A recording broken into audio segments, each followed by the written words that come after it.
Hey guys, welcome back to another episode of Gardener. In this episode, I'm going to show you there are so many plants we have that actually self-watering plant. Yes, you heard it right. There are some plants I have that actually really self-watering plant because they really doesn't need water all the time. In this episode, I'm going to show you those plants and how you can keep it and how you can identify it. So very first plant I would like to introduce that ZZ plant. So why ZZ plant is self-watering plant?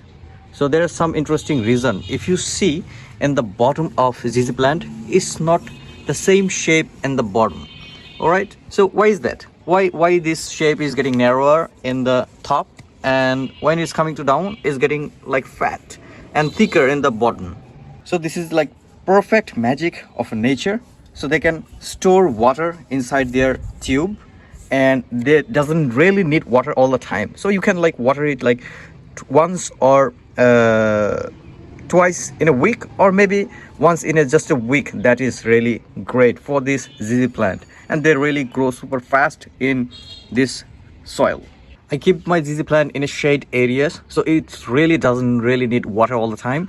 I water this ZZ plant like twice in a month, and it's really growing very well.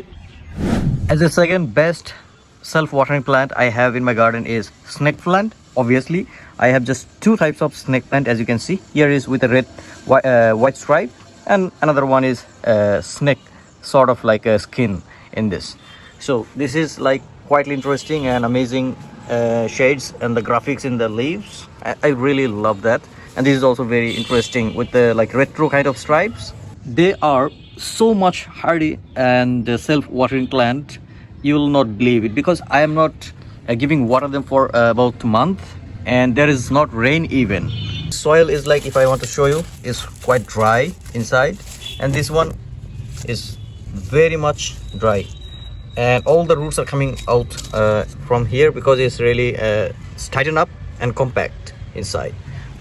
But since we didn't water it, but it's also not getting soft, and it's flowering a lot, which is very good sign because of healthiness, and this is very much growth. Though the desert cactus are really strongest plant and self-watered plant, we know that, but I will recommend snake plant in the second place as well. Next one, we have the crown of thorns. So this plant was very like common, and very interestingly, this can survive a long time. A long time means without water, definitely. So this was my favorite, but I am just keeping as a number 3 just because of this thorns. Oh, it's very careful you have to with this plant. I have many of them. I just want to show you, just a minute. I have many of them, this crown of thorns plant, and you'll really love it.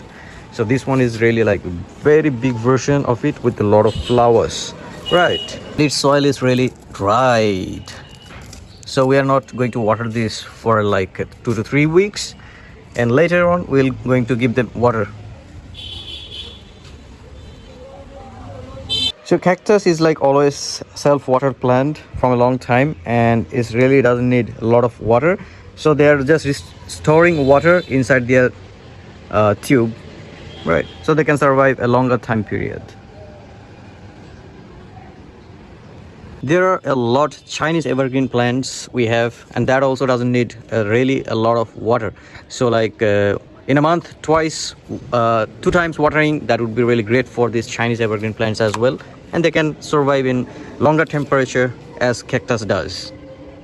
So there are many more cactus in my collections, and they're all like self-watered plant. Lastly, I just want to show you this Satin Pothos that I'm not going to water it for a longer time, and that is getting survived because this is in low shades area, like this is in shades area. We have kept it, and this is not watered in like 2 weeks, but still it's really getting much bigger leaves and growing very healthy.